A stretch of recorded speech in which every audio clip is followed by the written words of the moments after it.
the Honorable Chief Justice, the fellow judges of the Supreme Court of Kenya, the finalists of today, participants, good morning. Good morning. So, Chief Justice, today is the DJ. We have now reached the final leg where we shall listen to submissions by the finalists before retiring to consider and determine what matches the winners, second runners up. So before you, Chief Justice and judges of the Supreme Court, is the team that has made it to this stage, and therefore it's not too early to say congratulations for making it to this stage. Now, let me hand over, because we've been a little bit late. Let me hand over to the Chief Justice to make a few remarks, and then we shall be set to go. Thank you very much, the Honorable Mr. Justice Wajara. I also recognize my colleagues, Honorable Mr. Justice Ibrahim, Honorable Mr. Justice Wenaura, Justice Uko, our registrars, our law clerks, judicial officers, and our very, very distinguished students, ladies and gentlemen. A very good morning to you all. Good morning. Yes, today, as we gather for the grand finale of the inaugural Supreme Court Moot competition, I would like to begin by commending each of the participants for your dedication, diligence, and passion. Indeed, I agree it is such a privilege for you to appear before the Supreme Court Justices, the full bench of the Supreme Court Justices, and to do so physically, because we have been doing our matters virtually. So you consider yourselves very, very lucky. And therefore, I also join my colleague to congratulate all of you for the energy and commitment you have shown, from drafting the memorials to the preliminary rounds that were done on Thursday, to the quarter and semi-finals that were held yesterday, culminating with the finals today. Let me also say, organizing an event of this magnitude requires meticulous planning, and I extend on behalf of the court our gratitude as judges of the Supreme Court to the team that made this event possible, to the registrar and deputy registrars of the Supreme Court, to the deans of the law schools, to the dedicated coaches and esteemed judges of the competition. Thank you for your invaluable contribution. Your support has created a nurturing platform that enables our students to grow, to learn, and to excel. The future of all these competitors will not be the same again. Over the course of the competition, all the teams have interrogated very complex legal issues, demonstrating a thorough understanding of the Supreme Court's jurisprudence that has been cited, your ability to engage with intricate arguments and refining advocacy and persuasive skills is absolutely commendable. These skills will undoubtedly shape your journey in the legal profession, preparing you for the real-world challenges in courtrooms, law offices, and beyond. I dare say, when you join the profession, either in private practice or even in the judiciary, none of you will be challenged to analyze a case, get the issues, and even prepare if you have been asked to give an opinion or even to prepare the submissions. So to the finalists, before us today, we recognize your extraordinary achievement in reaching this stage. Beyond legal expertise, you have shown resilience and discipline, even organization and planning. These qualities, coupled with your hard work, have distinguished you among a talented group.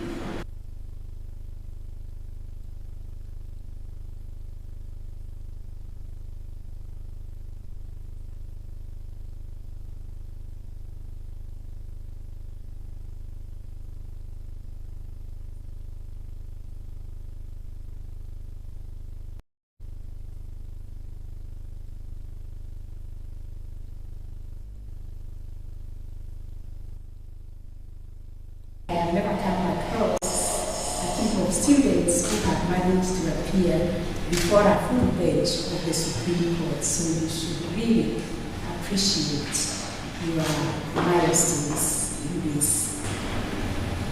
This moment offers you an insight into the intricate process by which Supreme Court proceedings are held. This opportunity fosters not only your growth, but strengthens the connections between legal education and practical judicial application of the law.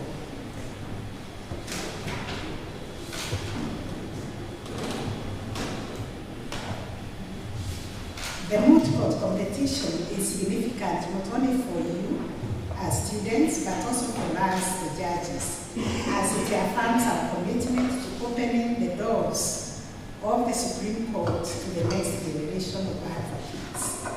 This Moot Court is part of the Supreme Court's larger vision of mentorship to inspire young legal minds and instill a deep-rooted commitment to justice, ethics, and the rule of law.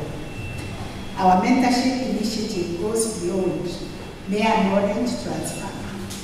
It embodies our dedication to shaping the future of Kenya's legal profession.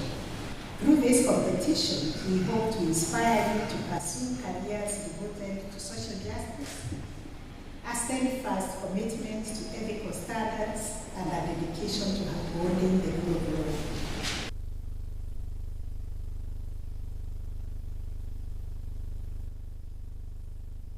Engaged deeply with critical principles and landmark jurisprudence that lie at the heart of our transformative constitution. I encourage you to carry forward the insights you have gained, sharing them within your circles, your law schools, and your communities to promote a broader understanding of justice and contribute to a more empowered society.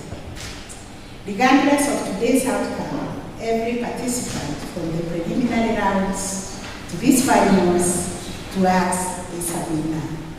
You have demonstrated excellence, learned valuable skills, and forged connections that will accompany you throughout your careers. In closing, I feel optimistic. The future of our legal profession is in good hands, with young, talented, and dedicated individuals such as yourselves. I am confident that the future of justice in Kenya is in very, very capable hands. May your journey as young lawyers be guided by integrity, resilience, hard work, and unwavering commitment to justice. I eagerly look forward to seeing the skill, enthusiasm, and insight that you bring to this final stage of competition. May today's experience prepare you to even greater dedication in service to justice and the rule of law. Good luck to both teams. May this experience be the beginning of a very fulfilling career, one that leaves a positive and lasting impact on the society. I thank you all, and may you continue to be a source of pride to your schools, to your families, and to your communities. God bless you. Thank you very much.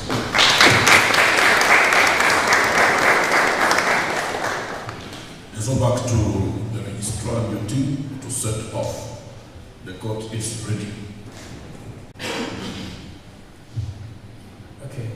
Good morning and welcome to the Supreme Court of Kenya for the Supreme Court of Kenya at 12 Moot competitions finals. Petition number E003 of 2024 between Team SC007 and Team SC005. The Chief Justice and President of the Supreme Court will preside over. The teams then will introduce themselves.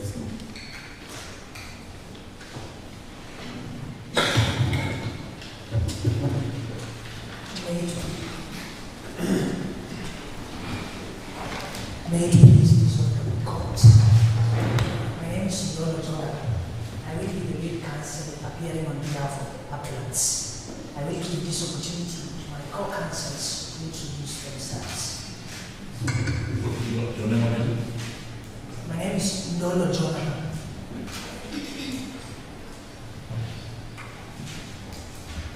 You don't want to introduce your colleagues? Thank you for that guidance. The second counsel that will appear on behalf of the appellants is Ndubi Mavis, and we'll be dealing with issue number 3. That counsel is Laura Bina. Laura Bina. Laura Bina. Bina. Yes. Thank you. You have 30 minutes to make your case. So I believe you have decided how to share your time with your colleagues. Yes, Your Lordship. I think we can have the entire corner before you start, so that we can know where for the rest of it. This is court. Good morning. My name is Hubert. Hubert. Second name? One word. I will lead counsel for the Respondent. Second counsel shall be Winjoy. Winnie? W-I-N-J-O-Y. Winjoy. Itonga. And third counsel shall be Emmanuel Day. Emmanuel Day. Day. Yes. Team number 4. D-E-N-G. D-E-N-G. Social or peace? Thank you very much. Your time is now given to the appellants.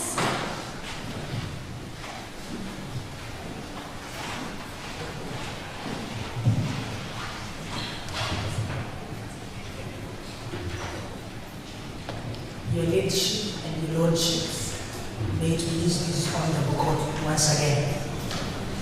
This court as the apex adjudicatory organ in the Republic of Potama. Among its very many roles and duties, it has one paramount duty, the duty to protect and safeguard the Constitution. That is the crux and the gist of the petition and the application and the appeal that we brought before this court. As I introduced and as I stated, I'm Jonathan Dolo. I will be the lead counsel on behalf of the appellants. I will use 8 minutes of this court to deal with issue number 1 and issue number 2. Second counsel will use 11 minutes of this honorable court to deal with issue number 3, while Laura Bina, that counsel, is going to use 11 minutes to deal with issue number 4 and issue number 5, as well as render our prayers to the honorable court. My lady and my lords, the appeal that has been brought by the appellants before this honorable court has undergone a litigious process for more than 13 years. A petition that was lodged in the High Court in January 2011.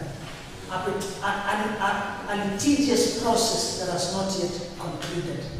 This court has been seized with the opportunity to bring an end to this litigation. And my lady and my lords, as you go into further analysis and as you retire to listen to our submission, I am inviting you to consider that, number one, what is at stake is not just any other violation or any other allegation. It is a violation of the rights of the thousands of Potamians that have been displaced from my Heliopolis. What is at stake is the violation of the right to privacy, not for any other person, but for the children, the pupil of Waridi Academy. What is at stake is the violation of the right to access information and the right to impact, as well as access internet for the people living in my Heliopolis, while other Botanians who are enjoying this right. We are inviting you that as you retire, please find that there has been violation of these rights. Issue number one invites this honorable court to make a determination on whether it has the jurisdiction to hear and determine this matter. My lady and my lords, I am inviting this court and I am remembering with a lot of relevance the words of Nyarangi J. dating back in 1989 in the case of Owners of Motor Vessel. Sorry for that. Owners of Motor Vessel ex Lillian Sullivan versus Caltex Oil Kenya Limited.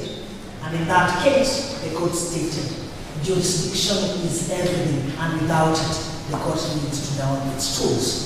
This court has stated and has had the chance of interrogating the question of its jurisdiction in a numerous number of positions, and it has stated that you must invoke the jurisdiction of this court in the proper manner. The appellants would like to proceed and invoke the jurisdiction of this court as provided under Article 163, Article 4A of the Constitution of the Town. That article provides that this court shall have the jurisdiction to hear matters as of right concerning the interpretation and application of the Constitution. It is the submission of the appellants that the matter that has been brought concerning this appeal is on interpretation and application of the various articles of the Constitution, and therefore this court should proceed to assume jurisdiction. Of more importance will be, have the appellants met the test of a matter that is of interpretation and application of the Constitution. This court has had the chance to decide and avar on the question of which matter merits as of interpretation and application of the Constitution. This court in the case of Dixon Ngugi versus Commissioner of Lands and Arbors, petition number 9 of 2019, had the chance to decide on this matter, and the court stated for one to invoke this jurisdiction under Article 163, Article 4A, you need to identify with precision which specific relevant articles of the Constitution needs interpretation and application. It is the submission of the appellant that the specific articles that we are asking this court to interpret and consider its application is Article 31 of the Constitution, Article 43 of the Constitution, Article 33 of the Constitution, as well as Article 40 of the Constitution. This court went further to pronounce itself in the case of Gatirao Peter Munya versus Dixon Mwendwa Ginenji in 2014 and stated the subject of appeal under this jurisdictional clause must have been the same as it was in the Court of Appeal, and there must have been a constitutional controversy that arose from the decision of the Court of Appeal. There is a constitutional controversy with regard to the decision of the Court of Appeal that is in fact pattern number 26. The Court of Appeal, in deciding this matter, came to a conclusion that the High Court lacked jurisdiction. That is a constitutional controversy because as we will proceed and submit to this court, the High Court had jurisdiction. Further, the Court of Appeal proceeded to pronounce that the issue on the right to privacy, that right was not violated, that the right to property was not violated. that is a constitutional controversy that needs application and interpretation.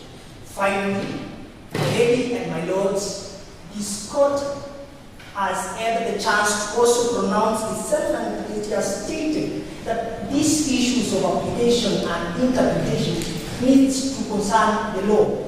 There must be an issue that was not properly decided, and the Court of Appeal erred and faultily applied the law. It is our submission that the Court of Appeal faultily applied the law in determining the matter. My lady and my lord, that being the submission of issue number one, I beg to proceed with issue number two. Issue number two invites this honorable court to make a determination on whether the High Court had the jurisdiction to hear and determine the matter that was brought before it. Allow me to contextualize the petition that we filed before the High Court. Pursuant to fact pattern number 22, we filed two petitions before the High Court. The first petition is petition number 310 of 2011, and the second petition is 311 of 2011.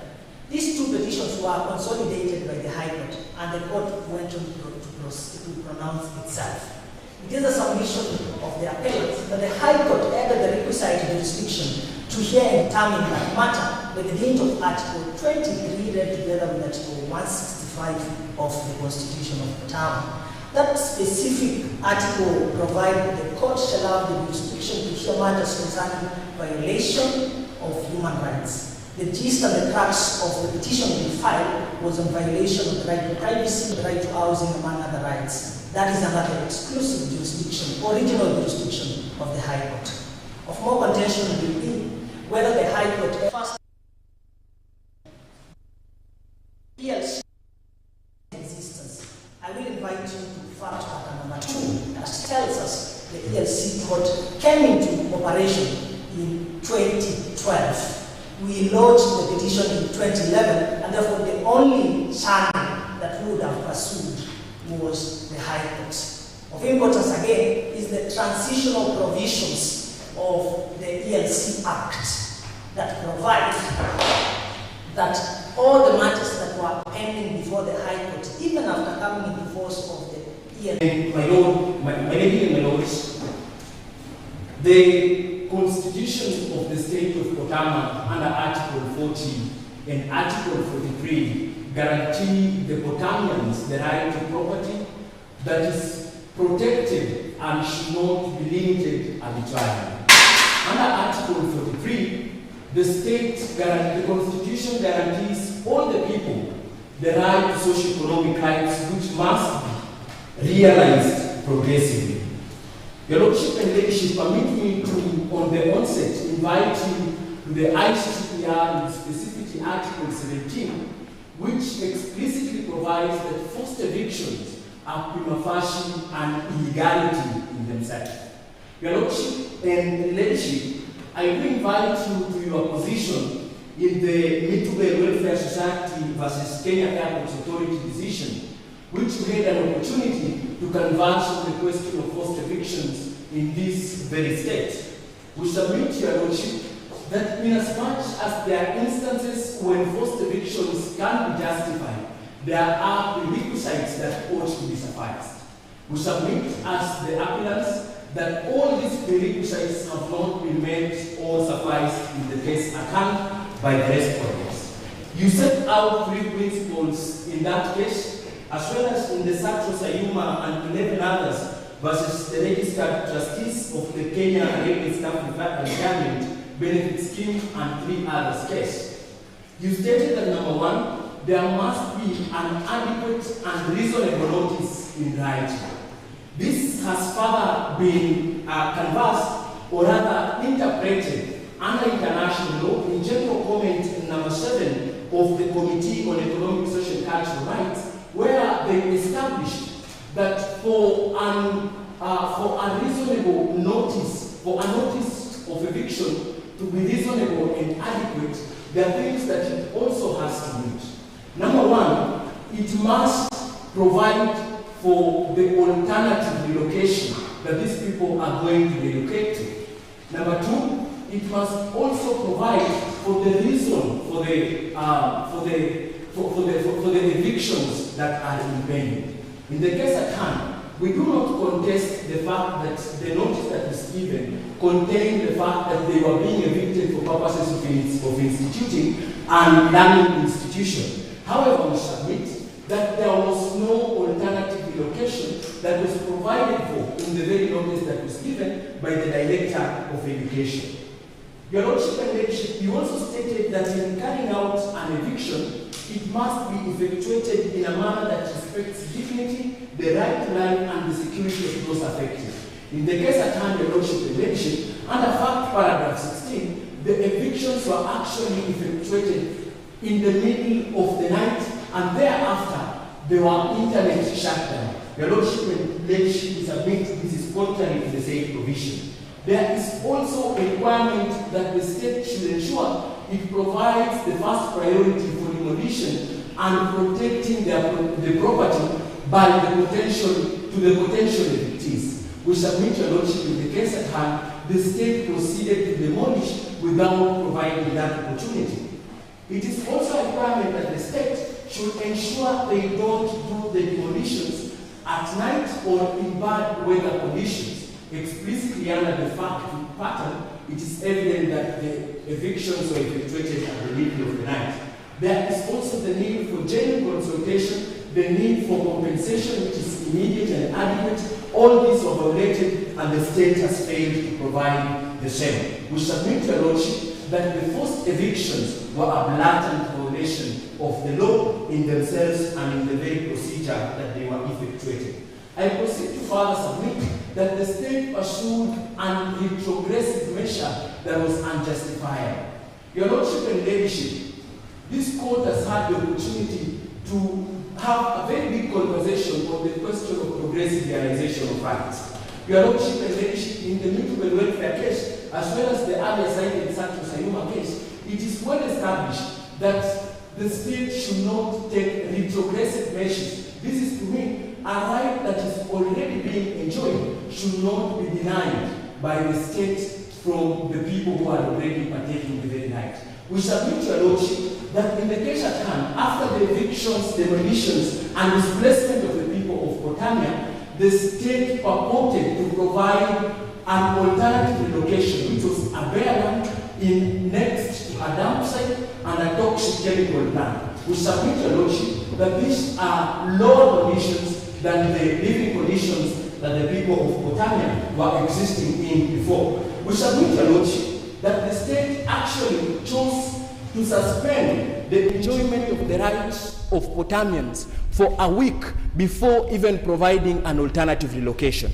Your Lordship and Ladyship, the state, upon demolition of the accommodation facilities that the Potamians had in the Maendeleo area, chose to make an announcement that in a week later, they are going to provide an alternative land.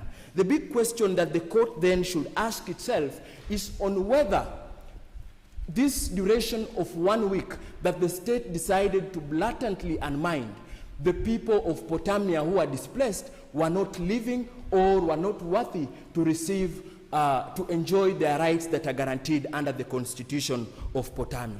Finally, Your Lordship and Ladyship, pursuant to the Santos Ayuma case, the court stated that in the event that someone lacks the original title to a piece of land, there are equally protectable rights that develop or rather accrue over that piece of land. In the case at hand, we submit that even if the respondents may challenge the fact that their 100-acre piece of land was not a property belonging to the Potamians who are living in that area, they had accrued protectable rights such as the right to housing, the right to property, which they had developed therein, the right to reasonable sanitation, which the state blatantly violated. Finally, Your Lordship and Ladyship, we do submit that in the event rights have to be limited, then they must meet the limitation criteria as set out under Article 24 of the Constitution, requires that for the state to limit a right, number one, the limitation must be legal.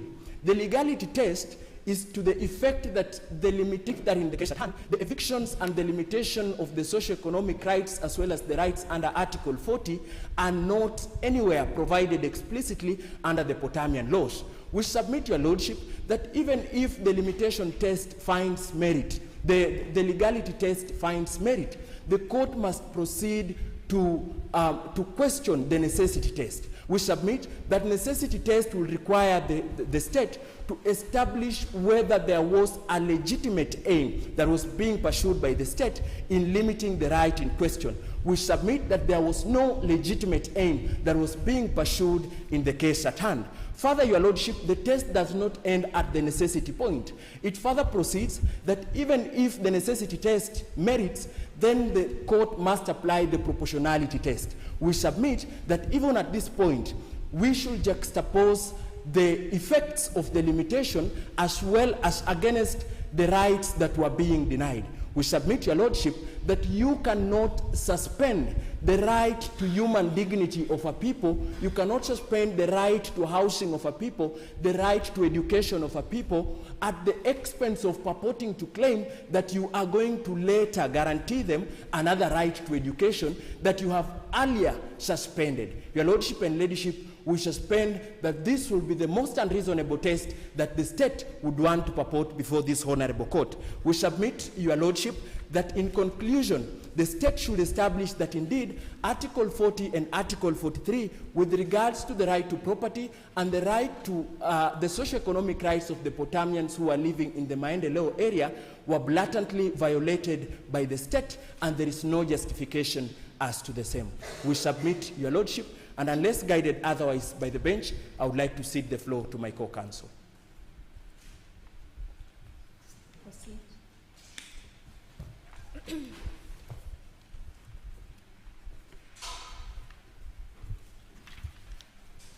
May it please this honorable court, the Honorable Chief Justice, Lady Justice Martha Koome, distinguished judges of the Supreme Court bench, I greet you all good morning. Appearing before you is Laura Ongera Bina, third counsel appearing on behalf of the appellants on this matter. I will be handling issues enumerated D and E on the issues of determination on the fact pattern.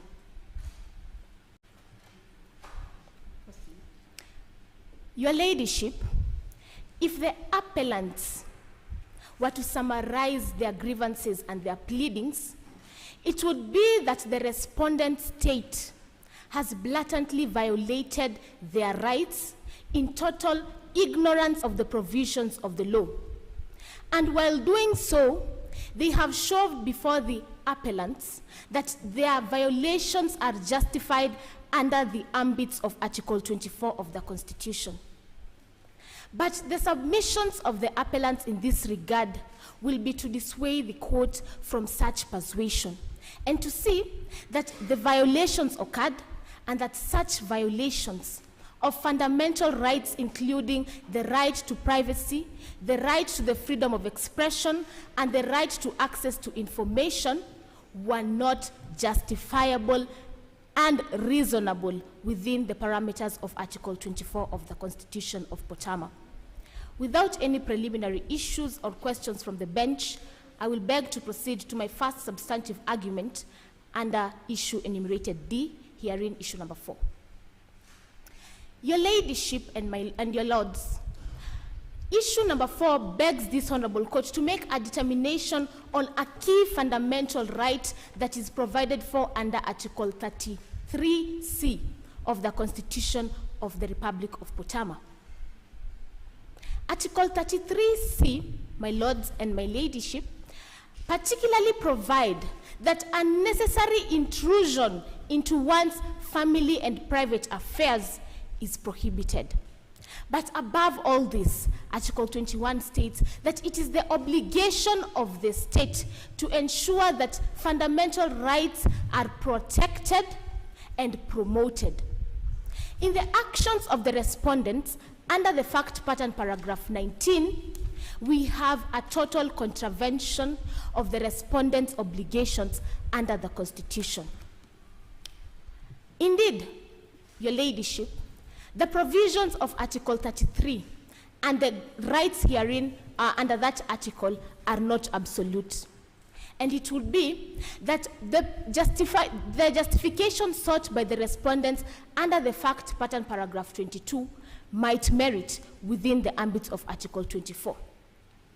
But even as we delve to see if that justification suits the parameters of Article 24, allow me to state what the Supreme Court stated in the Indian case on its persuasive nature, in the case of Putswami versus the Union of India, that the right to privacy emanates to someone's own dignity.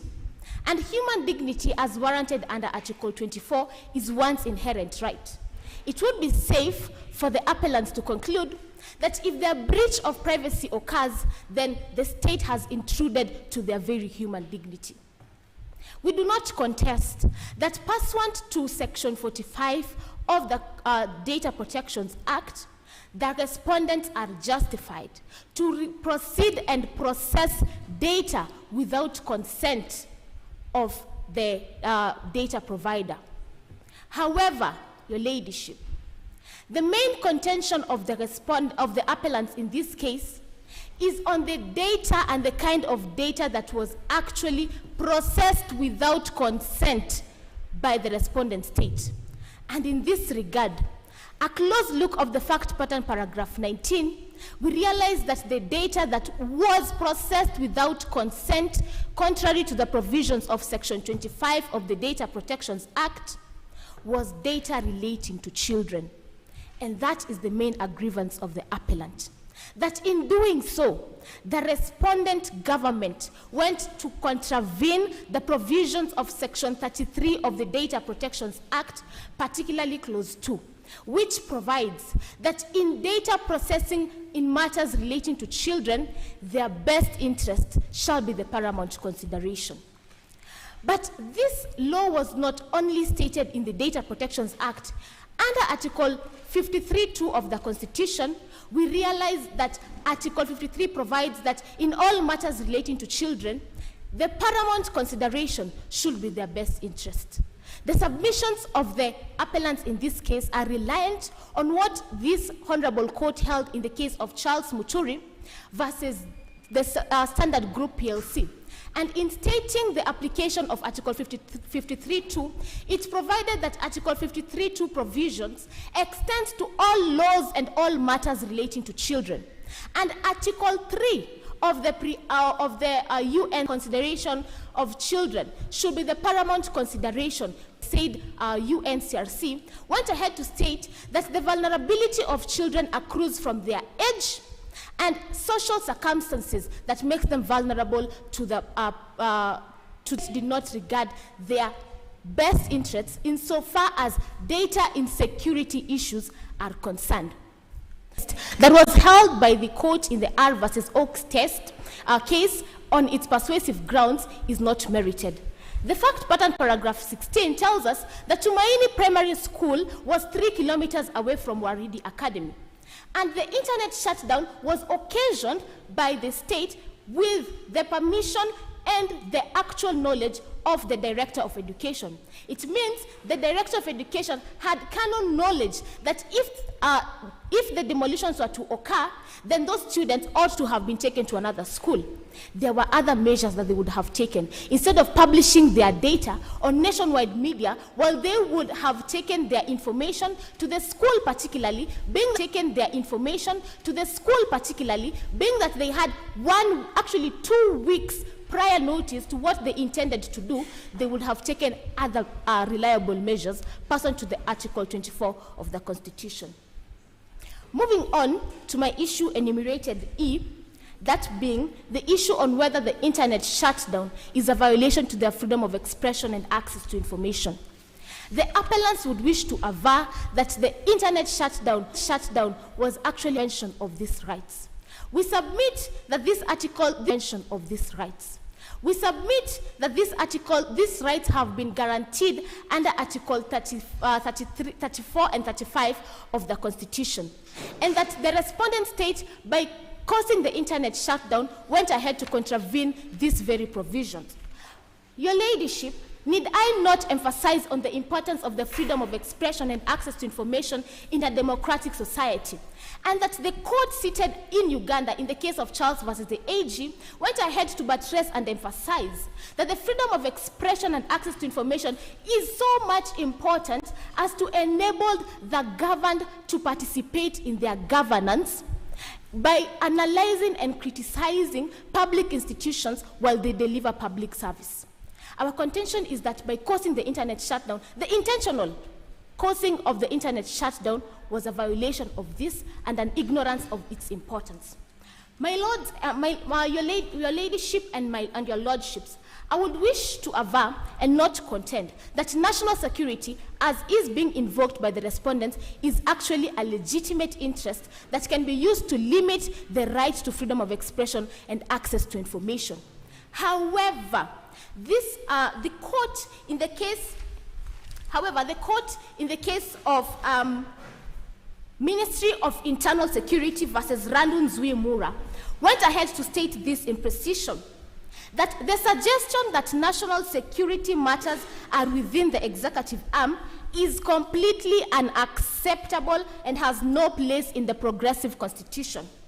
And gone are the days when the justification for national security would be invoked in a blanket manner.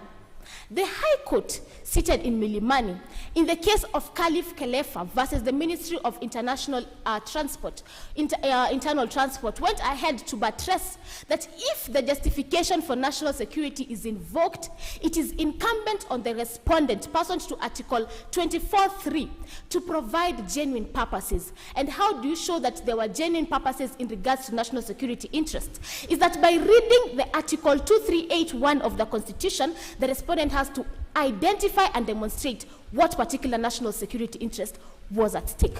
They should not blanketly state and invoke national security without stating the nature of national security interest that was actually at stake.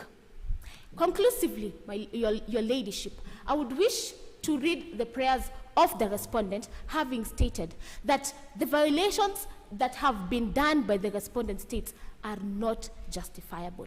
The prayers of the appellants in this case is that, one, this court finds that it has the jurisdiction to hear and determine this matter as the apex court, and that, two, that at the time when the violations were occurring, the High Court had the jurisdiction to hear and determine all the matters, and in particular, the issue enumerated C.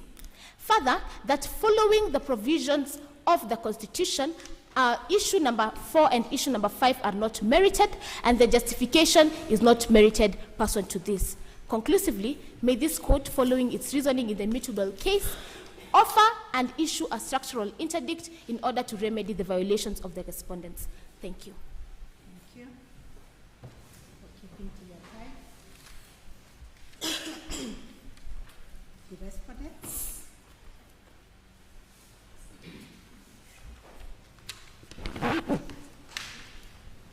Chief Justice, members of court, may it please.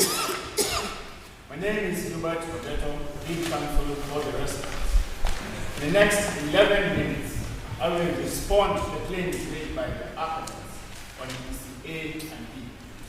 Second counsel will take 11 minutes to respond to claims made on issues B and B. Third counsel will spend 8 minutes to respond to the claims made on issue C and D of that. The appellants have spent 30 minutes. The appellants have spent 30 minutes painting a one-sided bad picture of a non-functional government. However, there is more to the story that the appellants are not telling this honorable court.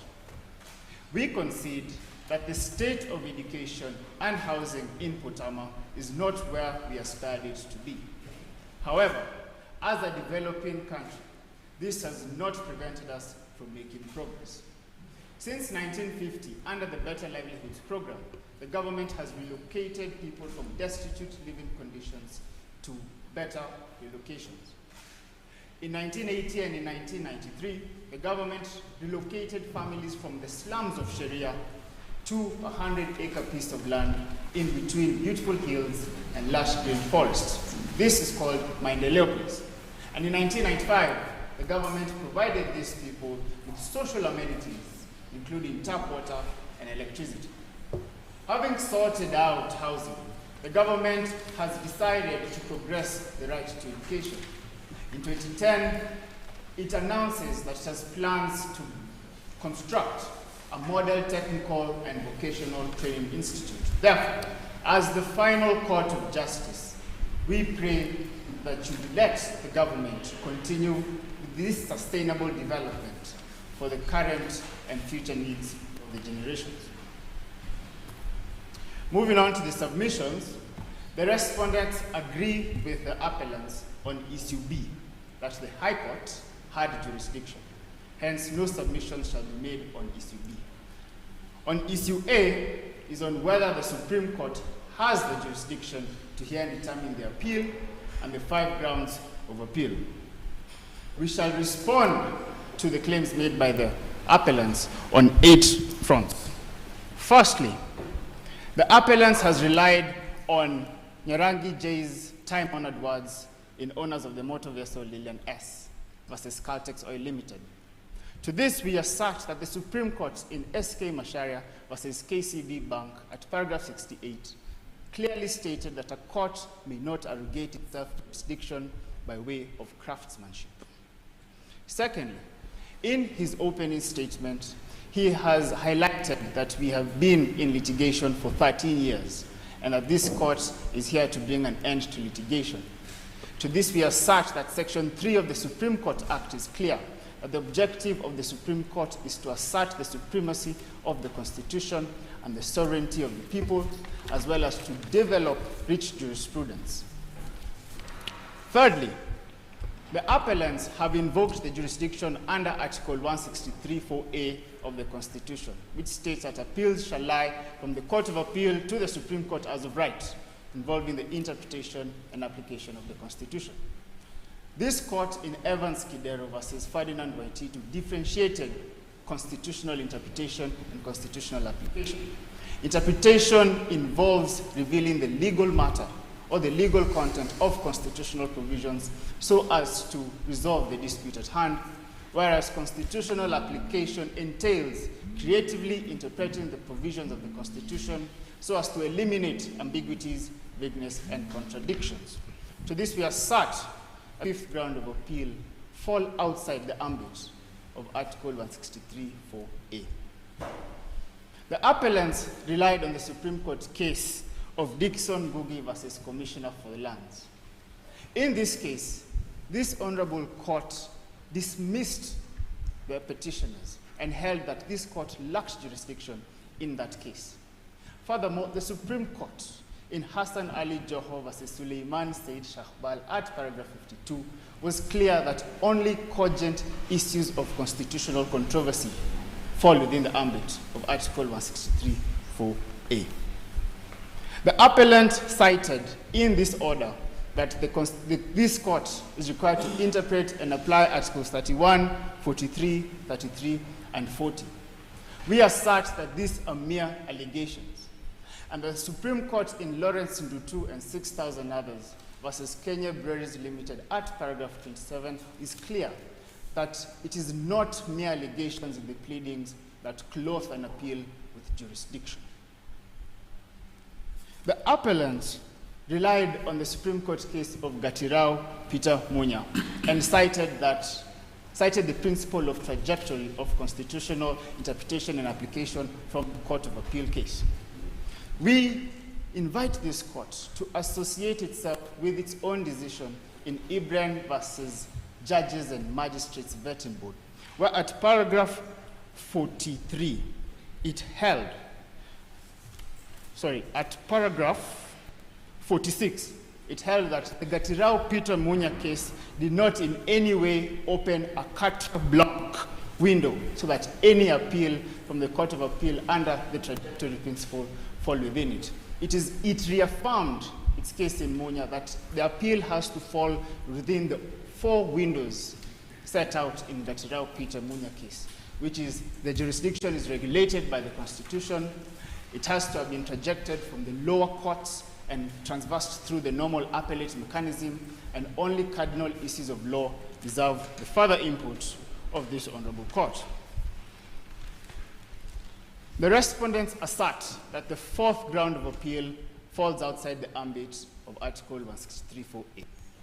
At paragraph 28 of the fact pattern, we have the fourth ground of appeal. The appellants, through this ground, are faulting the Court of Appeal's determination that the demolition of structures, occupation, and retention of the 5-acre piece of land violated Article 40, Subarticle 3. The reasoning and conclusion of the Court of Appeal was that Wayne could not pass good title to Charles. It is the respondent's contention that this dispute is rooted on the legitimacy of title. And Article 40, Subarticle 3 need not need any interpretation or application to resolve a dispute that is rooted on the legitimacy of title. The Supreme Court, in Peter Ngoge versus Honorable Francis Ole Kaparo, at paragraph 26, while dismissing the petitioners, held that the petitioners had not rationalized a transmutation of the subject from an ordinary leave to appeal issue to a meritorious theme involving the interpretation and application of the Constitution. And just as my learned friend has cited Hirangi J's honored words, without jurisdiction, a court must down its tools. The fourth ground of appeal is rooted on the legitimacy of title. And the Supreme Court, in Paul Kimani versus the Attorney General, stated that a party has to categorically state to the satisfaction of the court and with precision which issues fall within the ambit of Article 163(4)(a). Article 40, Article 3 is on when a state can deprive a person's property and how it should do it. The dispute on the title does not fall within this ambit. And lastly, the fifth ground of appeal is an abuse of this court's process. At paragraph 28 of the facts, and I would humbly invite this court to follow me to paragraph 28 of the fact pattern, specifically Roman 5. The fifth ground of appeal is a mere statement in the pleadings. The Supreme Court in Alwochier versus IEBC held at paragraph 28 that a party has to precisely state the articles of the Constitution that need interpretation and application, as well as the subject of the impugned decision, and further demonstrate that this subject had transversed through the normal appellate mechanisms. If you look at the fifth ground at paragraph 28 of the fact pattern, the appellants have not specified which article of the Constitution needs an interpretation or application of the Constitution. The Supreme Court, in Daniel Kimani Njihia versus Francis Mwangi Kimani, at paragraph 16, was clear that a litigant should invoke the correct constitutional or statutory provisions, and that an omission cannot be cleared under Article 159 of the Constitution. Furthermore, the appellants relied on the Supreme Court case of Dixon Ngugi versus Commissioner for Lands, and what he's not telling this honorable court, that at paragraph 42, the Supreme Court reaffirmed that a party has to precisely state the articles of the Constitution.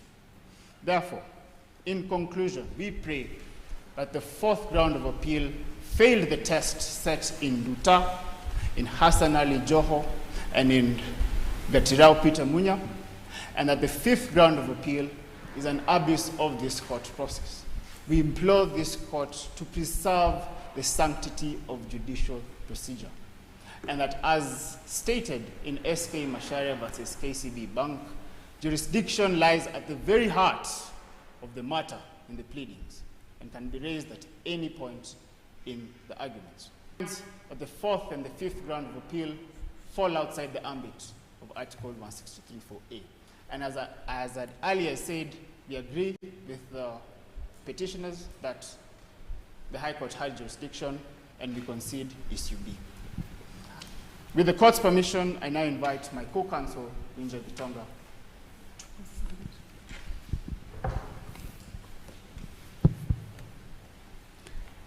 May it please this court, Chief Justice, members of the court, as earlier introduced, my name is Winjoy Gitonga, second counsel for the respondents. In the next 11 minutes, I shall converse on issue D and E. With this court's permission, I will proceed. In furtherance of my co-counsel submissions, the respondents concede that the right to privacy, freedom of expression, and access to information were limited. However, they were limited legitimately, lawfully, and proportionately. We implore this honorable court to confirm that the actions of the government were in conformity with the law and that the limitations were justifiable. Moving on to substantive issue 4, on whether the appellant's right to data protection and privacy under Article 31 were violated. We ask this honorable court to take judicial notice that the Data Protection Act relied by the appellants was enacted in 2019.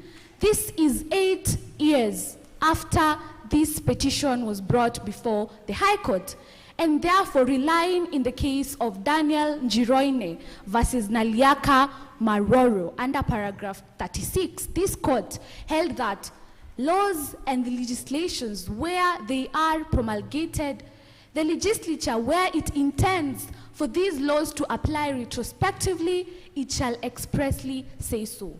And seeing that the Data Protection Act was not in application in time of the dispute, we ask this honorable court to not rely on the Data Protection Act as it was not applicable in the time of the dispute. We assert that under Article 31, indeed, every person has the right to privacy. However, the right to privacy is not an absolute right under Article 25 of our Constitution. It can therefore be limited under Article 24 of the Constitution. On the case of Karen Kandie versus Alassane, this court held at paragraph 77 that Article 24 outlines the three-part test that any limitation must fulfill. That the limitation must be by law, secondly, for a legitimate aim, and thirdly, proportionate to the legitimate aim. In this case, the respondents contend that publishing details was for smooth transition and clarity when transferring students. I invite this court to paragraph 11 of the Statement of Facts, which provides that the Waridi Primary School is a prominent school, attracting not only local but other areas. This school, with the progression it has since the year 2000, children from this school form part of the top 10 pupils in the 100 list of students in the Kenya National Examinations.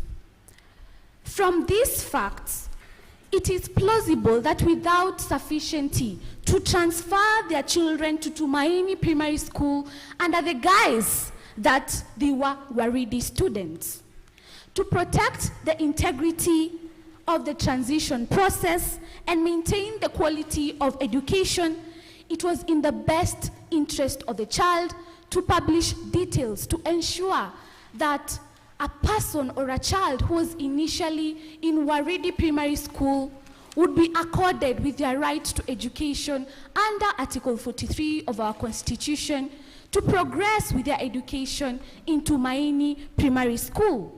Publishing the details ensured that only Waridi students would be transferred to Tumaini Primary School. What is the best interest of the child principle? Section 2 of the Children's Act 2022 provides that the best interest is the principle that primes the right of the child to survival, protection, participation, and development. It was in the best interest of the child, as outlined in this court's case, the case of AMK versus RMAA under paragraph 77, where the court held that in all matters concerning children, the best interest of the child shall be held to be paramount.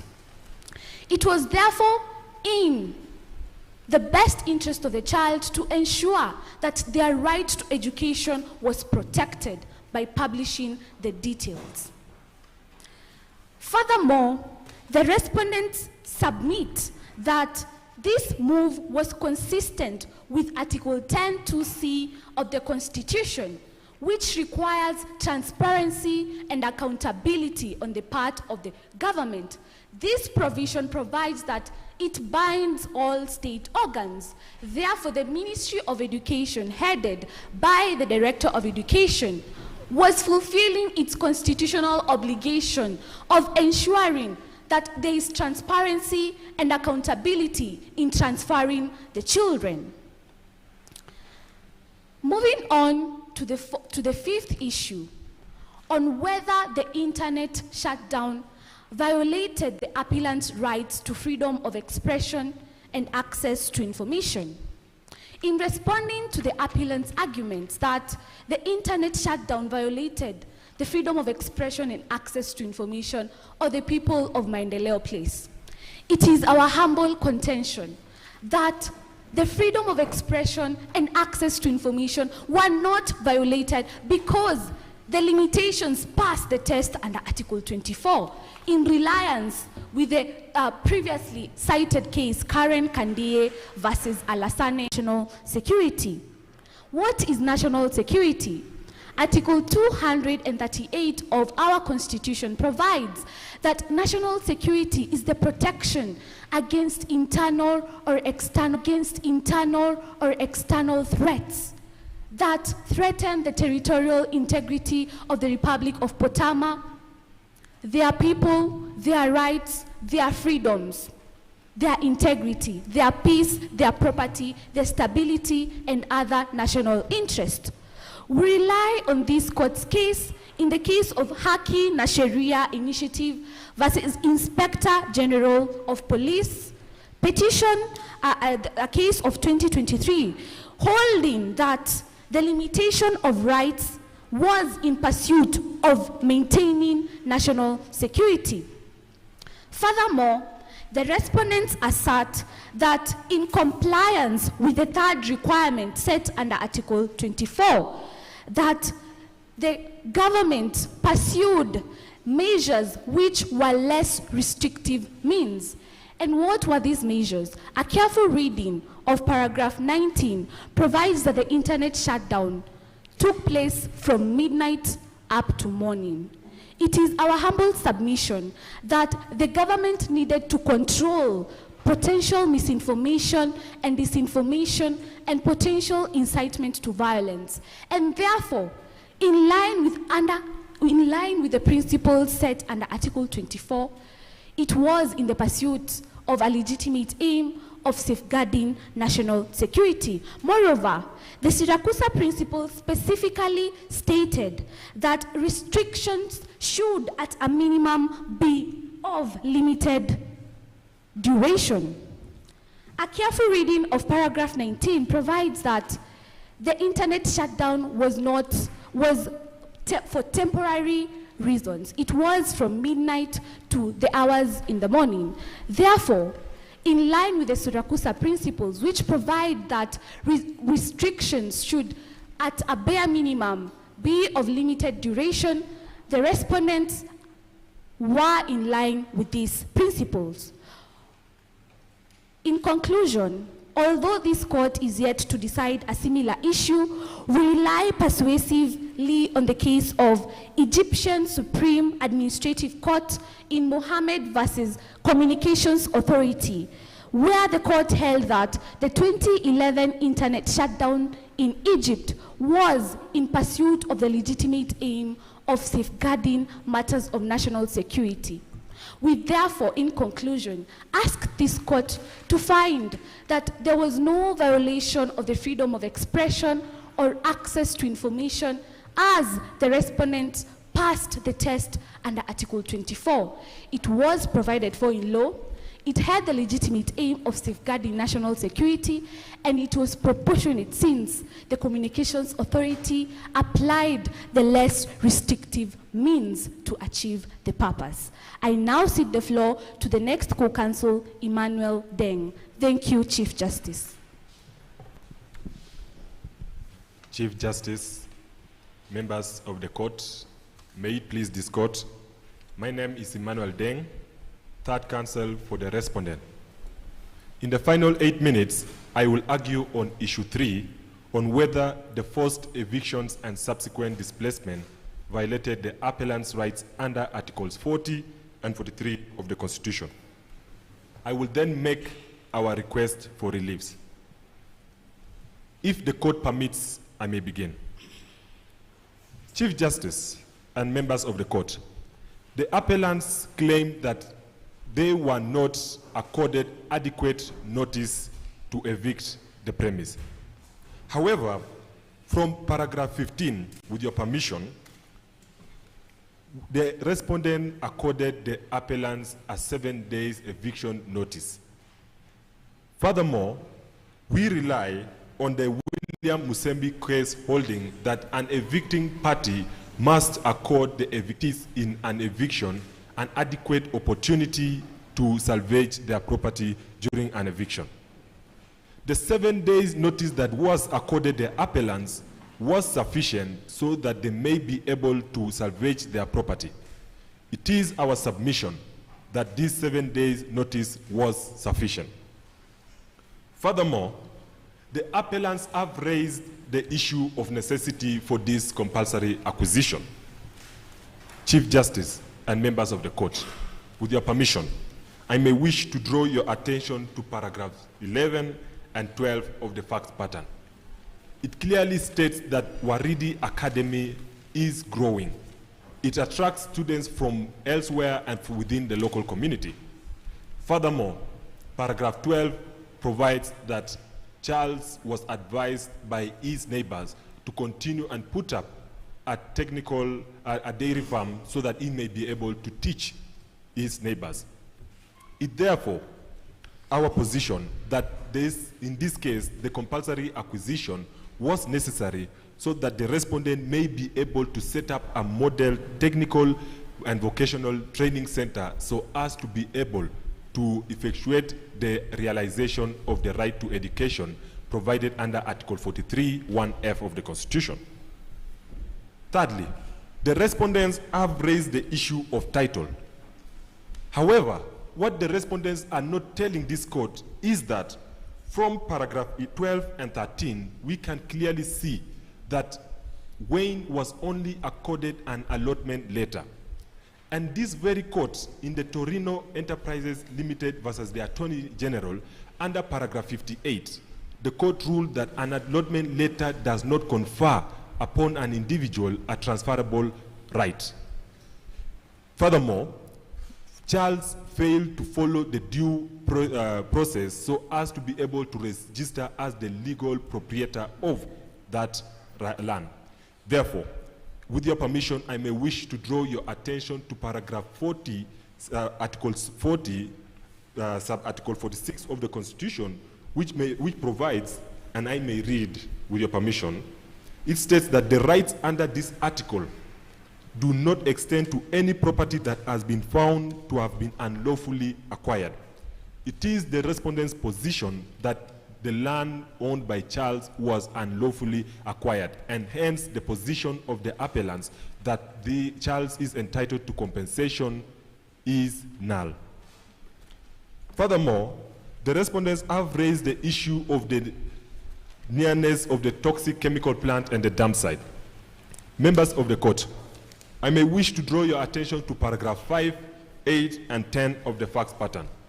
It clearly provides that the respondents have been using the Better Livelihood programs, and they have been putting in their resources so as to be able to help the people of Potama. It's therefore our position that the respondents will not abandon the people of Maendeleo Place when they are moved to the new place. The respondent will put in their resources so as to be able to promote development and without altering any of their livelihood. Also, and finally, the respondents have raised the issue of the alternative relocation, and they've stated that there was no alternative relocation. Members of the court, I draw your close attention to paragraph 20 of the facts pattern. It is provided that the people of Maendeleo Place will be relocated to the new location in a week's time. The respondents concede that it is not the best relocation plan. However, we are working so as to be able to put in place contingency measures so as to be able to realize the smooth operation of the relocation plan. Chief Justice and members of the court, going by all these provisions, we clearly understand that the appellants have stood here in their time and tried to mislead this court in regards to the facts provided under the facts pattern. With your permission, I may wish to now proceed with my substantive argument. This argument, we submit that the forced eviction and the displacement were necessary for the realization of the right to education. Under Article 43(1)(f) guarantees that every person has the right to education, while Article 21(2) of the Constitution obligates the state to take measures so as to be able to realize the rights guaranteed under Article 43.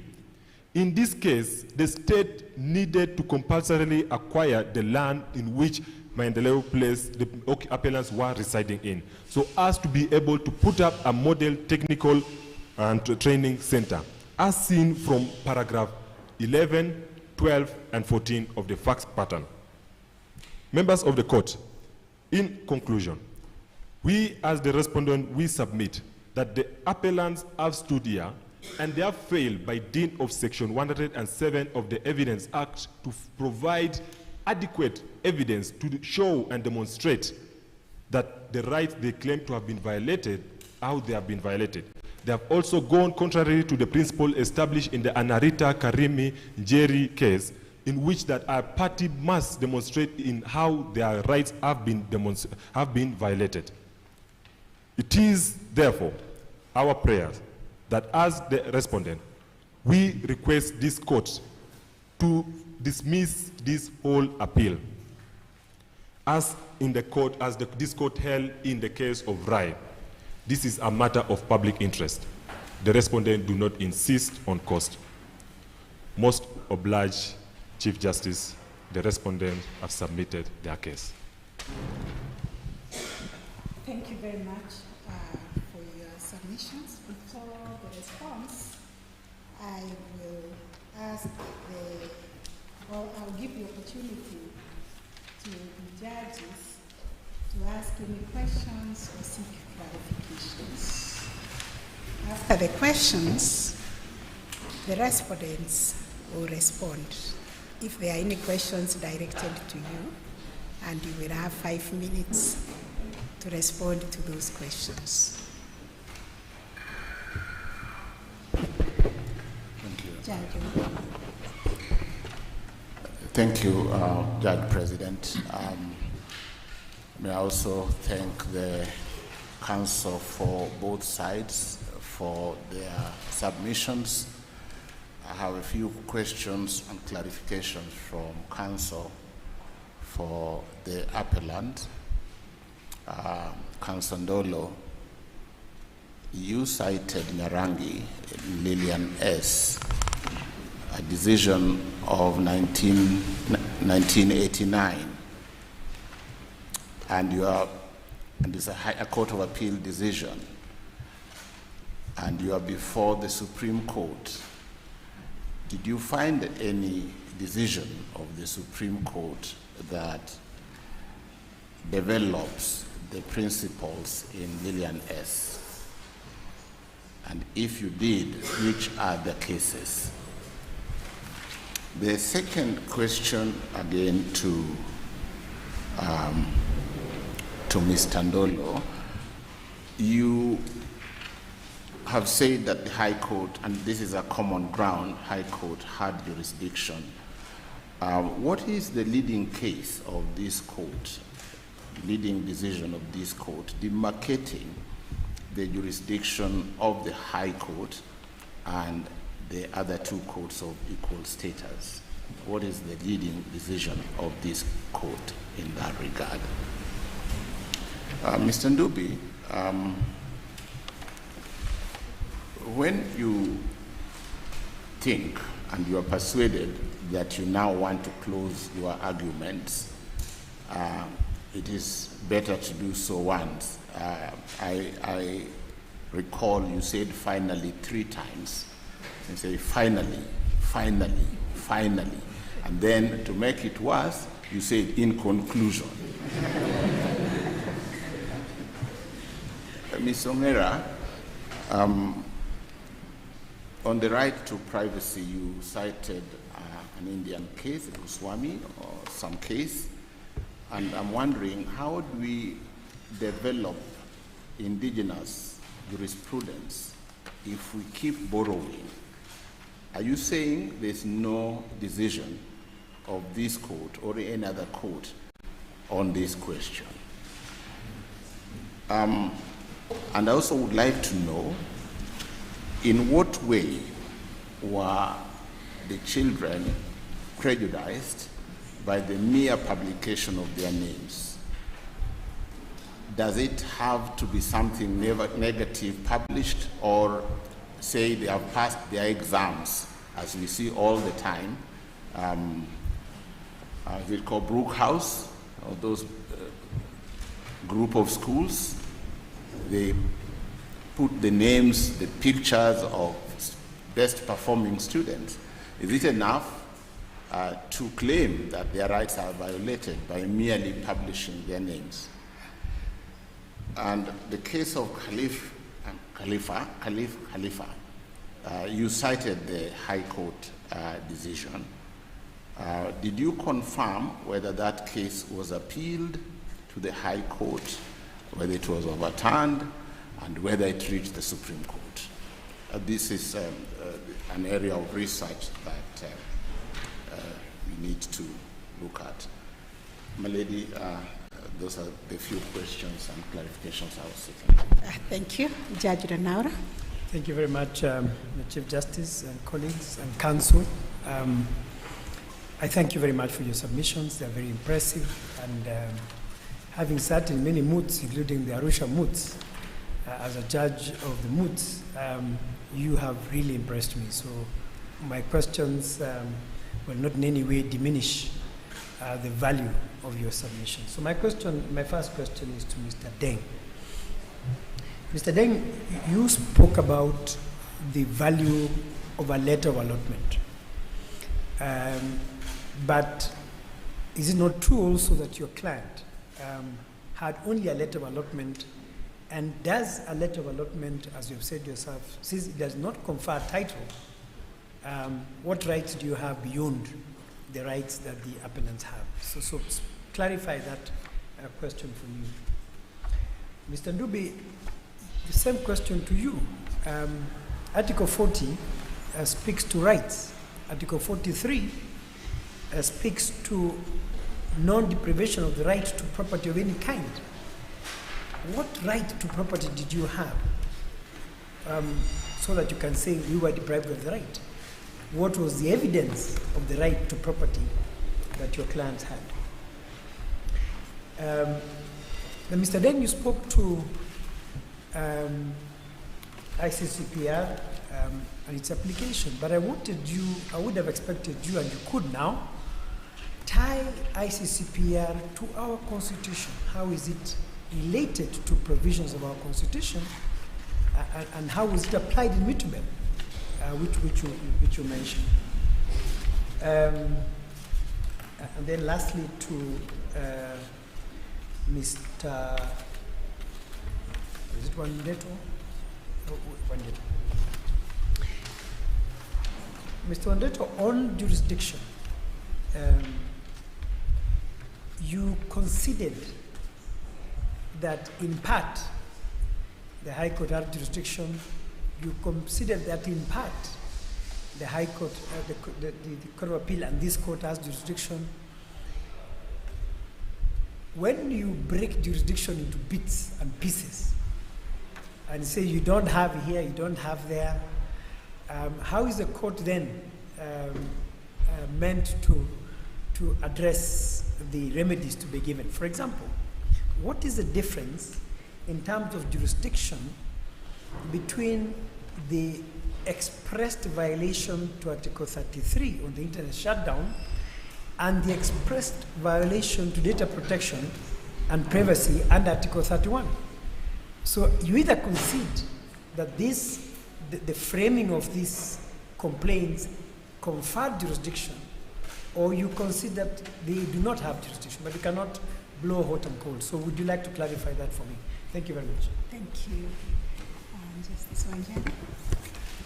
Thank you very much, Chief Justice and fellow judges of the Supreme Court. Let me also join my colleagues in appreciating the skills that have been displayed by all counsel. It's very impressive. You really have stood your own, and I appreciate your efforts. The questions I had have been asked by my colleagues, but just to emphasize on the question of jurisdiction, both, was it Ndolo and then later Wandeto, addressed themselves to that issue. Ndolo was content to cite the Lillian decision by the Court of Appeal, and in what appeared to me as an opposition to the fact that this court, to the contention that this court has jurisdiction,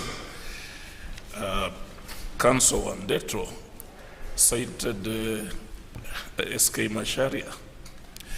So, and this question goes to Wandeto.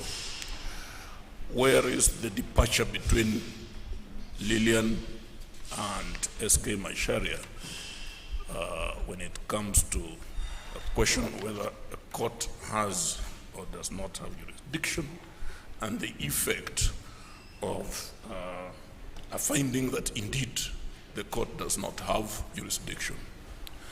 So following straight from that, and I think this also addresses the concerns by my colleague, Justice Lenaola. And so, are you asking us to down our tools? Are you asking the court to down its tools with regard to all those issues where you are contending that we have no jurisdiction? And if you are doing so, if you're doing so, then on what basis did you invite assisting counsel to address this court as if, in fact, the court has jurisdiction? Where is the nexus? Because you just said, I now invite. And so once you invited, your colleagues addressed this court as if, in fact, they no longer were contending that we lack jurisdiction. Where is the nexus?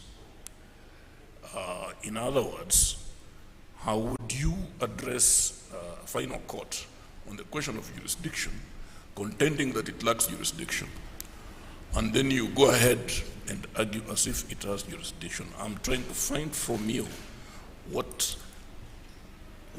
did you miss? What nexus did you miss? I hope you got me. And then to Ndubi, Counsel Ndubi, in your opening remarks, you seem to have started off with reliance on some specific principles of international law, and you went on to forcefully cite a UN guideline. And I want you to just quite briefly address the court to which articles of the Constitution are the specific principles of international law and the UN guidelines speaking. To which articles are those speaking. So basically, those are just a few questions that I had for you. Otherwise, thank you for your submissions. Thank you, Judge Ibrahim. Thank you. Thank you very much, Honorable Chief Justice presiding. To the contestant, counsel, advocate, attorneys, I would like to commend all of you for your articulate and effective, erudite, I would say, submissions that you made following the memorial that you presented to us, or at least that you were supplied with, which emanated from your pleadings. I think you did a great job, and it shows clearly that you deserve to be here today. Thank you. Some of the questions I would have liked to dwell on have already been asked by my colleagues, so I will not repeat them or any of them, but I'd like to ask the respondents, any of counsel can answer or respond.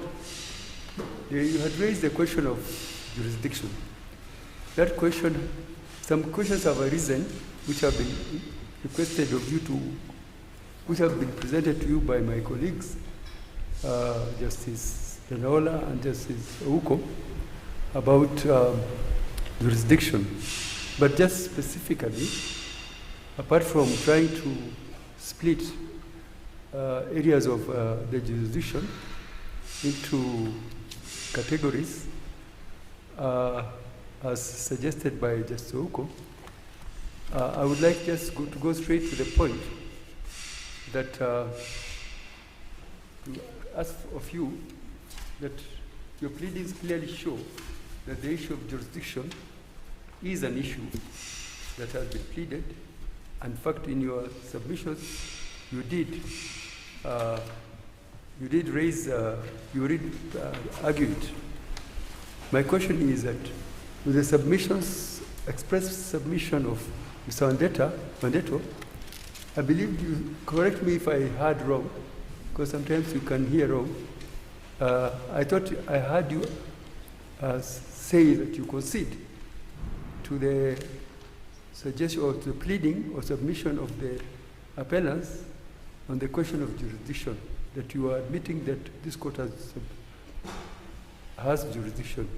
From what I heard from you, unless I did not hear properly, by this point of oral submission, or when you are highlighting your submissions, would you agree with me that you have actually abandoned the defense or response, the question of jurisdiction, that the court has no jurisdiction?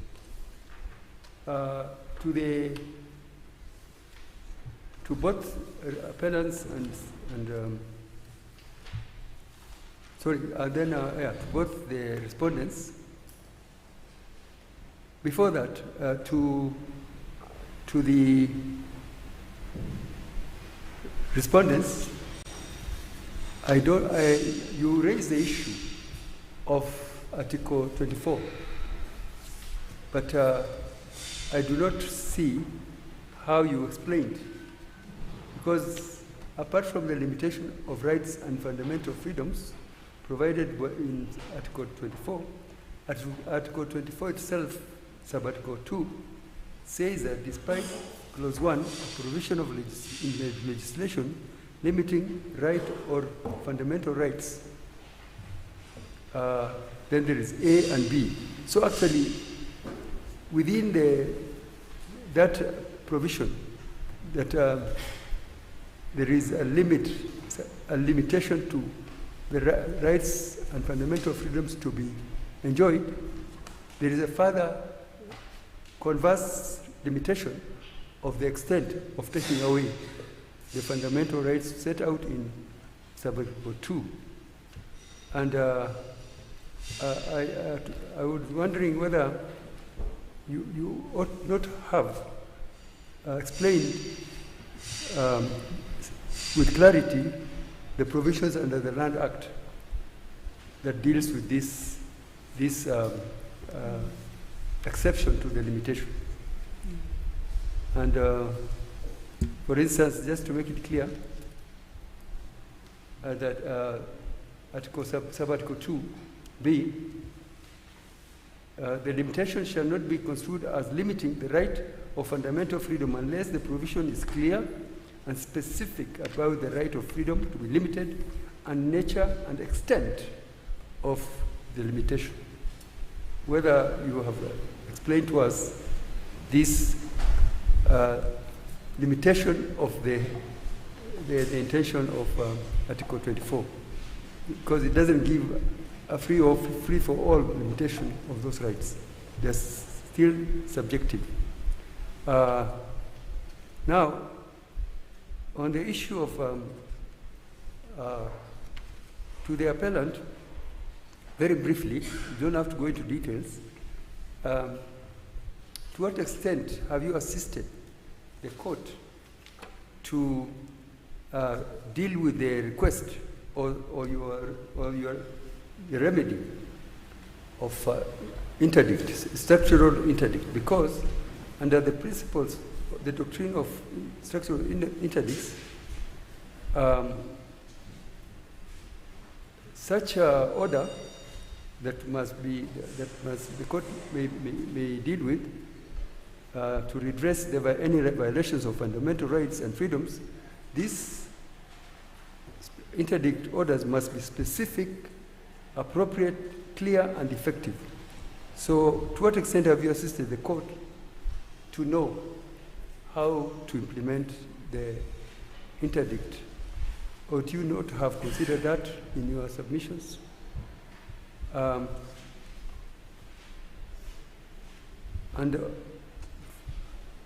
So, the issue of remedy, apart from you say that the correspondence, the issue of the issue of relocation was a remedy, or rather was provided for the school to be relocated elsewhere. I don't know the details of further details, but I don't know to what extent you have assisted the court, and whether this should have been done in your preparation of your submissions. I can't remember any discussions about any other remedy, like damages, but I leave that out. Thank you. Thank you very much, my colleagues. I also join you to thank the panelists, the advocates from both sides, for arguing their cases very persuasively, which really demonstrates preparedness, organization, and oratory skills, which we cherish.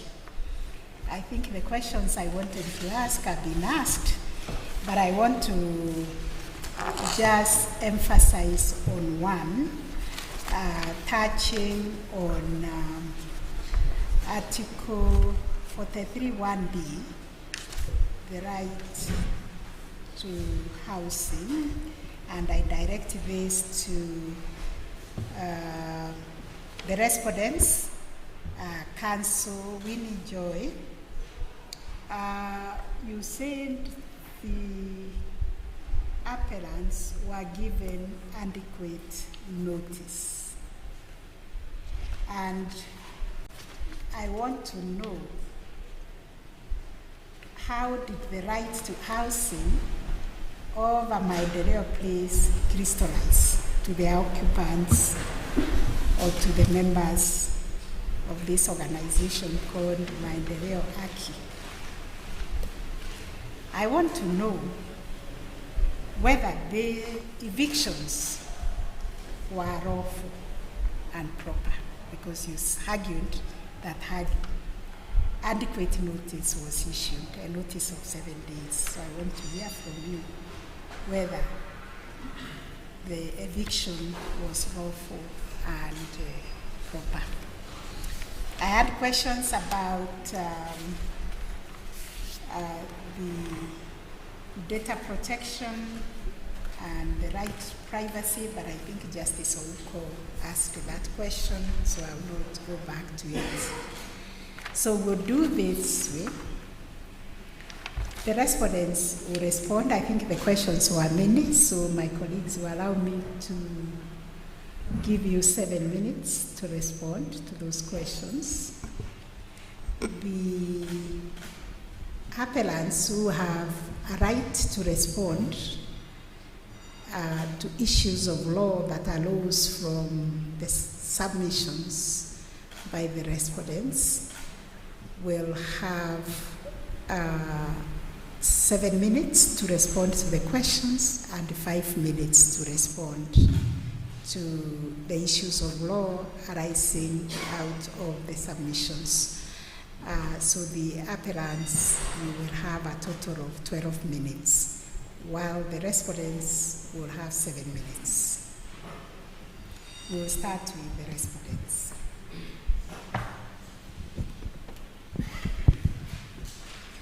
May it please this court, on record is Hubert Ondeto, here to address the questions asked by this honorable court. Honorable Justice Lenaola asked me on my arguments on bits and pieces of jurisdiction and how the courts should address these remedies, where in our arguments we are contending that some have jurisdiction while others lack. To this, we respond that Section 3 of the Supreme Court Act states that it is the objective of the Supreme Court to provide authoritative and impartial interpretation of the Constitution, as well as to assert the supremacy of the Constitution. In numerous cases, this court has preserved and protected its jurisdiction, and that jurisdiction has its limits. What we are arguing is that the appellants have attempted to sneak in a few of the grounds into the petition, clothing them under a constitutional issue. And we are alive to the Supreme Court case in Communications Commission of Kenya versus Royal Media Services at paragraph 256 on the constitutional avoidance doctrine, that a party should not clothe a matter as a constitutional issue where it is not. Honorable Justice Dr. Smokin Wanjala asked me a question on whether we are alluding that the case of Lillian S. has been departed by the Supreme Court case of S.K. Macharia. We noted that the appellants relied on it as their first authority. And to this we responded that jurisdiction has 2 elements. First, that it is everything. And second, it is so important that without it, a court ought to down its tools. We relied on S.K. Macharia because it expressly stated that a court cannot arrogate itself jurisdiction. In our arguments, we argued that the appellants attempted to arrogate themselves jurisdiction for the 4th and 5th ground of appeal. Honorable Justice Dr. Smokin Wanjala also asked me on why I argued that the court lacked jurisdiction, and then invited my co-counsel immediately and asked me to clarify on the nexus that I missed. The nexus that I missed was the express words that in the unlikely event that this court finds that it has jurisdiction, we have a response to the arguments made by the appellant. Honorable Justice Ibrahim asked me on whether we had abandoned our arguments from our memorials, seeing that in the memorials we have arguments that state that the High Court did not question its jurisdiction, and this question is being questioned at the Supreme Court. Yet, in my oral arguments, we have considered the jurisdiction of the High Court. Jurisdiction is defined as the authority, legitimacy, and competence of a court, the legal powers of a court. And we agree with the appellants that the High Court had the legal powers to handle this issue. What we discussed in our memorials is that the timing of granting this determination, whether the court can make a determination or not, be that as it may, we agree that the High Court had jurisdiction. I now let my co-counsel to respond to the questions. Chief Justice and members of the court, may it please the court allow me to answer the questions that have been asked, and with your permission, we may wish to begin with the question that was asked by the Honorable Chief Justice on whether these people were accorded an adequate notice. We do believe that from the facts pattern, and with your permission, I draw your attention to paragraph 15, that where we can see that on 20th January 2011, the Director of Education published in Tarifa Times a local daily newspaper giving the people a 7-day notice. These people later went on, the appellants, my apologies, the appellants later went on and waited until the lapse of the 7 days for them now to approach WEMA advocates. In our submission, and it is in our view, that the 7 days was sufficient for them to carry out all the legal procedures, or all the necessary procedures that they may need to actually either get a court certificate stopping this eviction or any other remedy they may need.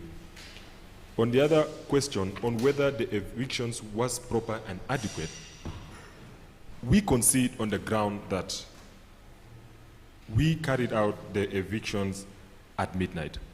But however, the circumstances surrounding the eviction necessitated the respondents to carry out these evictions at the time that is stated in the facts pattern under paragraph 19. The respondent raised the issue of national security, and they needed to act in a manner which safeguarded national security. And the final question that was asked by Honorable Justice Benaula, on what right does the respondent have beyond the allotment letter that was given? The respondent allocated Wayne an allotment letter under paragraph 13. And we understand that an allotment letter has conditions that you are accorded, and it is like a lease, that you either given conditions to either develop the land, for I'm not able to develop that land. Wayne later went ahead, and the fact pattern will either sign on whether he sought the permission from the respondent or not to either sell the land. That's my response. I now invite my co-counsel to answer. Much obliged, and to answer His Honorable Justice Mohammed Ibrahim's question on applying Article 25 Clause 2, he asked in the context of the Land Act. We asked this court to take notice that the respondents have not relied on the Land Act, seeing that it was not in application during the time of the dispute, according to paragraph 3, which states that the Land Act was promulgated in 2012, and therefore the laws therein cannot apply retrospectively. Thank you. Chief Justice, judges of the Supreme Court, in the 12 minutes that you have accorded us, I will take the first 4 minutes. My co-counsel will take 4 minutes, and the other counsel will also take 4 minutes. We'll respond to the questions as well as make responses to our specific issues as alleged by the respondents. I received 3 questions. I received 4 questions from the bench with 1 comment which I take very positively from Justice Ouko, and I commit that next time I appear before you, I'll take that into consideration. Justice Lenaola asked on the question of what right to property did we have.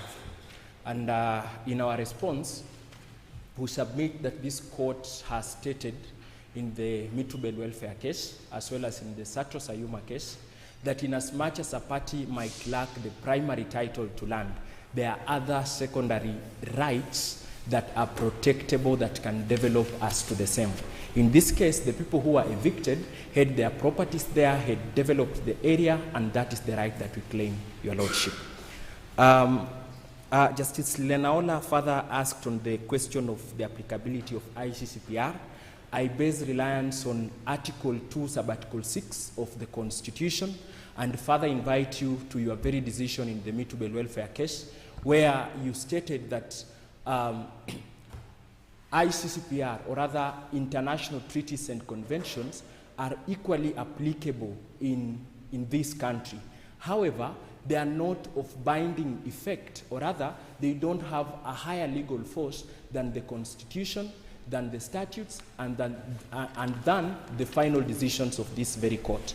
But you further proceeded and said, in the event they don't contradict the Constitution, then their applicability is warranted. This further proceeds to respond to the question asked by Honorable Dr. Smokin Wanjala on UN guidelines. In the very discussion by this court in the mutable case, you equally stated that the UN guidelines are only but interpretative to the ICCPR, which the country has stated. I also submit that indeed they are not of a binding effect, but in the event they are not contradictory to any laws in the country, then you agreed in your decision that they are free to be applied. Permit me to quickly respond to some of the things that were raised by the respondents. They argued the question of 7-day eviction being reasonable. We submit, pursuant to the mutable case, that the Supreme Court of this Republic actually contested a 7-day notice as being unreasonable, especially in instances where there is no immediate relocation alternative. In this case, there is a 1-week window where there is no any relocation alternative, but there only exists a promise that you will be relocated. Number two, they also raised the question of unlawful acquisition of land. The title, as regards the title of Charles, we have submitted and we still submit that there are other secondary rights that are protectable that accrued to this right that they have failed to respond, and that is our case. We also submit that the respondents chose to erroneously extrapolate the facts to the extent of submitting that the state has equally promised that they are going to take care of them and they are not going to suffer in the event they are placed next to a dump site. Your Lordship and Ladyship, we find that to be very erroneous. We also submit on the question of alternative relocation. They claim that this place is actually safe and the state has never failed or something like that. Our submission was on the question of unjustified retrogressive actions of the state on socio-economic rights, which they have failed to appreciate that they are prima facie illegal. We further submit that on the question of necessity, the necessity test must come in line with the proportionality test. They failed to justify the same. I do submit, Your Lordship and Ladyship.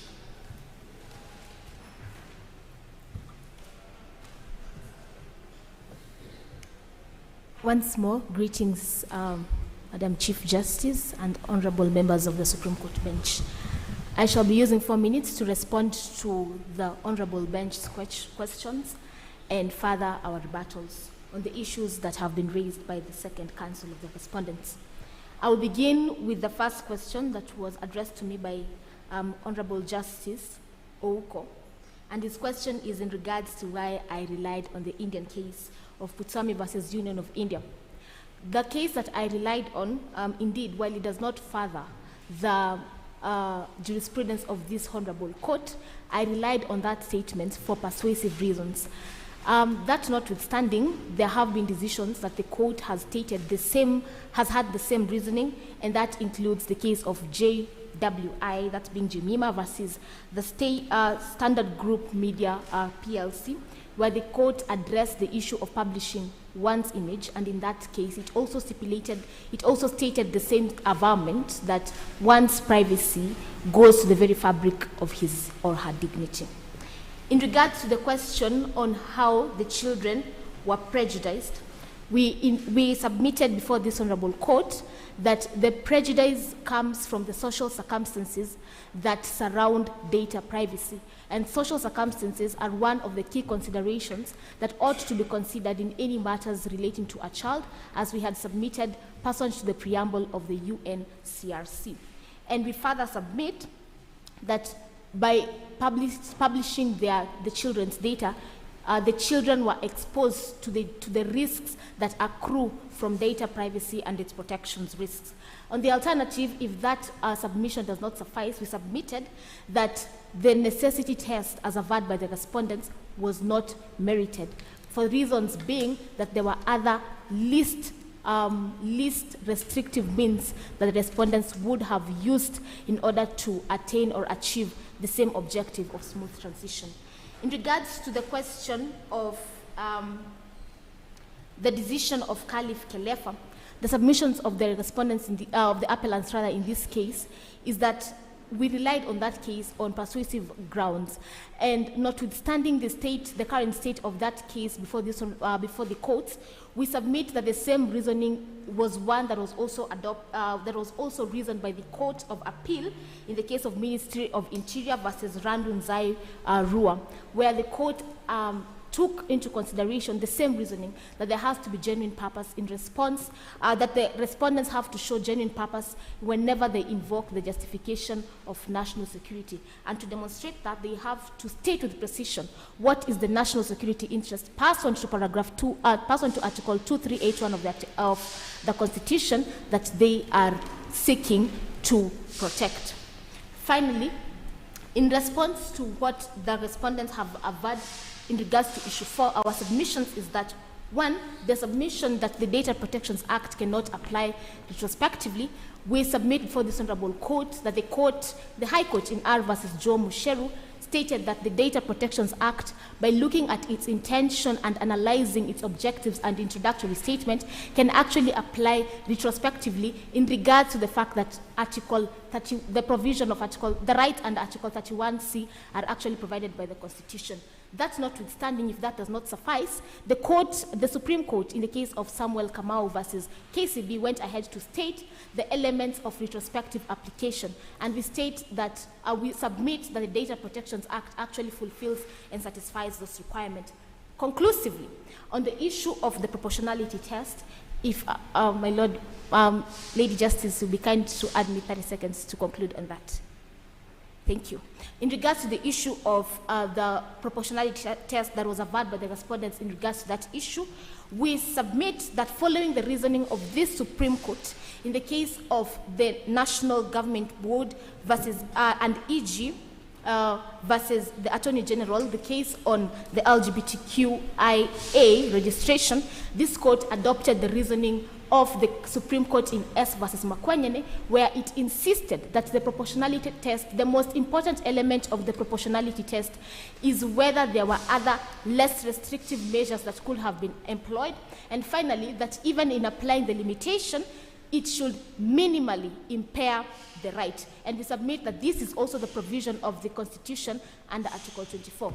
The respondents have not submitted before this honorable court and dispensed off on their honors in establishing that there were no other alternative means. That being the case of the appellants, I beg to cede the floor. Thank you so much for your audience. Thank you. May it please this court once again. I rise to respond to 3 questions that were raised to me and to sum up the case of the appellants.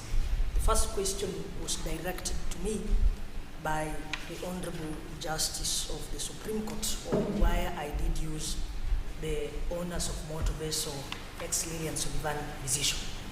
I used that decision because, as averred by this court in the matter of the interim independent electoral commission at paragraph number 68, this court stated that that decision is as relevant as it was in 1989 when it was made, and no decision by this court has ever departed from that thinking of owners of motor vessel.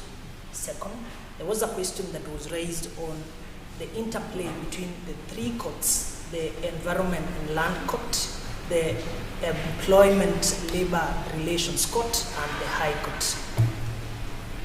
I will invite this court onto the decision of the Court of Appeal, Cooperative Bank of Kenya Limited versus Patrick Kangebe. But on the question of a leading decision of this Supreme Court, I will ask the indulgence of the bench. On to the third question, a question was raised on structural interdicts. My lady and my lords, allow me to respond to that and state that this court had the chance to pronounce itself on structural interdicts in the first decision of Communications Commission of Kenya and 5 others versus Royal Media Services. It found that that is a remedy that can be issued. The court went further in the decision of the Mutual Welfare Society versus Kenya Airports Authority to find that the structural interdicts that were issued by the High Court were in line with the law. It is our submission that this court should proceed to issue structural interdicts, in specificity issue number 3 on the evictions, that the government adopts a policy, and we are also cautious of not violating the doctrine of separation of powers, that this court adopts a policy that is going to compel the government to find a self-alternative place for these people that have been displaced from Maendeleo place, and further, that place that they will be settled on, there should be structures that were demolished, they should be re-established in that place. That is our structural interdict. Finally, it is also our prayers that with regards to the violations of the right to privacy and the violation of the right to access information, may this court furnish the appropriate remedies as sought in our written submissions. Allow me to respond to one allegation that was made by the respondents with regard to the submission on my issue on jurisdiction. The respondents did convincingly invite you to find that issue number 3 on eviction and the last issue on the freedom of expression have not been pleaded well, and the jurisdiction of this court has not been invoked well. My lady and my lords, the jurisdiction of this court does not end at interpretation. It proceeds to application when it concerns appeal. We're inviting this court to apply itself on the evictions. We've specifically stated that it is not a matter of title, it is a matter of the violation of the right to housing and the right to property and Article 40. Finally, as I sum up the case of the appellants, my lady and my lords, an invitation has been made to you, a very tempting invitation by the respondents, that you join them and encourage them to continue violating the rights of the 20 million Potamians, the rights of the pupils of Waridi. It is our submission, and we beseech you, this honorable court, that desist from that temptation. Do not agree, and may you find in favor of the appellants. Thank you. Thank you very much, counsel from both sides. Both the appellants and the respondents for your very erudite, well-structured legal arguments. On behalf of the bench, we are really grateful. We will consider all the submissions within the indicators as directed by the rules of the Moot Court. We shall deliver our verdict on the 6th of November 2024, according to a notice that will be issued by the registrar of the court. Right now, the court is adjourned. Thank you very much. Have a very good day.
Judge.